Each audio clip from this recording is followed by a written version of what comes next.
Contoh lagi, merasa bersalah jika melakukan kemungkaran. Kenapa? Karena hati, jika hati masih benar, dia masih mengenal kebenaran. Hati masih ada hidayah.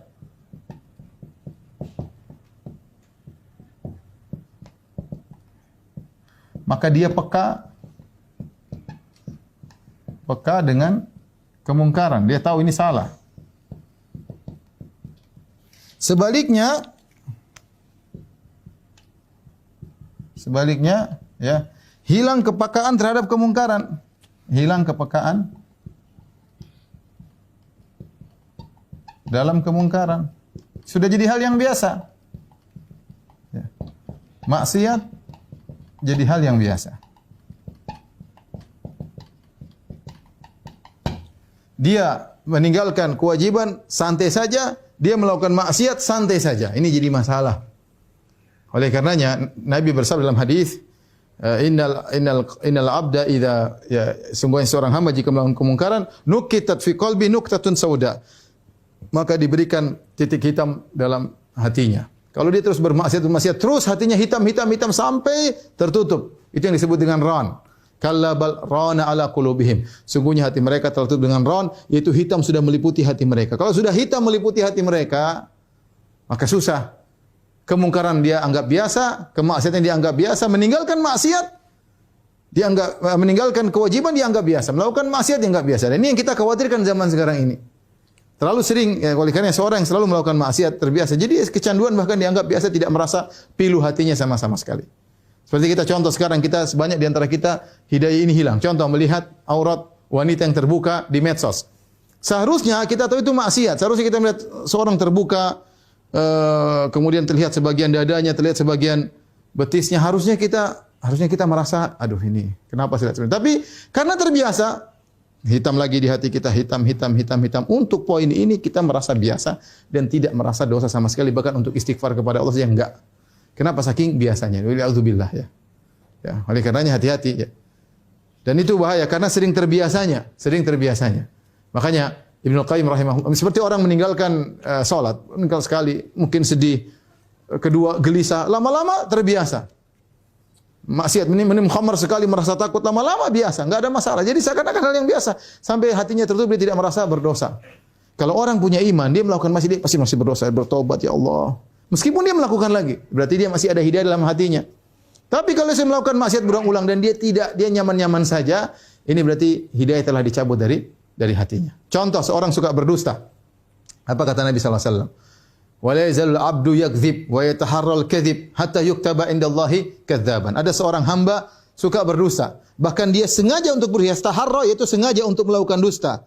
Terus dia melakukan demikian, kata Nabi sallallahu alaihi wasallam, hatta yuktaba indallahi kadzdzaban, sampai distempel oleh Allah dia seorang pendusta.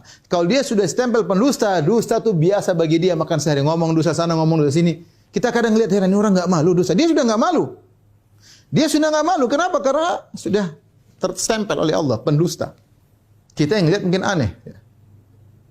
Sama seorang wanita misalnya keluar membuka auratnya, mungkin pertama dia malu, mungkin tutup kanan, tutup kiri, begini, lama-lama dia buka, lama tampil, lama-lama bertelanjang bulat pun dia tidak malu, lama-lama dia berhubungan dengan laki dia, shooting filmnya dia sebarkan, dia tidak punya malu. Kita bilang kenapa enggak punya malu? Sudah tertutup hatinya. Dalam poin ini katanya sudah hidayah dicabut dari hatinya. Waliyadzubillah.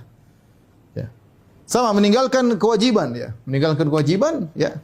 Malah salat, dari mungkin laki-laki malah salat berjamaah, malah salat, kemudian malah salat ini dan akhirnya biasa. Makanya Ibnu Qayyim rahimahullah dalam Nuniyahnya berkata, "Wallahi law annal quluba salimatun la taqatta'at asafan minal hirmani." Kata Ibnu Qayyim, demi Allah seandainya hati seorang itu bersih, ya, la taqatta'at, maka dia akan sedih kalau ada terhalangi dari kebaikan, ya. Terhalangi dari kebaikan. Makanya di antara hidayah adalah merasa bersalah jika melakukan kemungkaran, ya. Dan selanjutnya cabangnya adalah merasa bersedih jika luput dari kebaikan.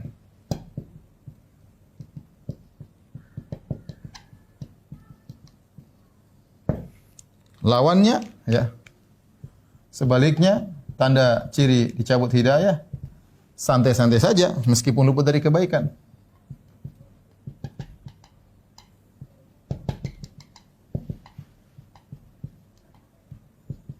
orang yang masih ada hidayah dalam hatinya, ya. Kalau dia misalnya terlambat bangun subuh, wah dia merasa sedih banget, ya. Kenapa saya terlambat bangun subuh? Kenapa salat subuh di waktu jam 7? Kenapa salat subuh jadi salat duha? Dia merasa sedih. Kenapa saya ini? Ada apa dengan saya? Kenapa saya terlambat? Seperti itu. Berarti hatinya masih jalan, ya. Tapi kalau hidayah sudah dicabut, mau salat subuh jadi salat duha, mau salat subuh jam 9 tiap hari, cuek aja.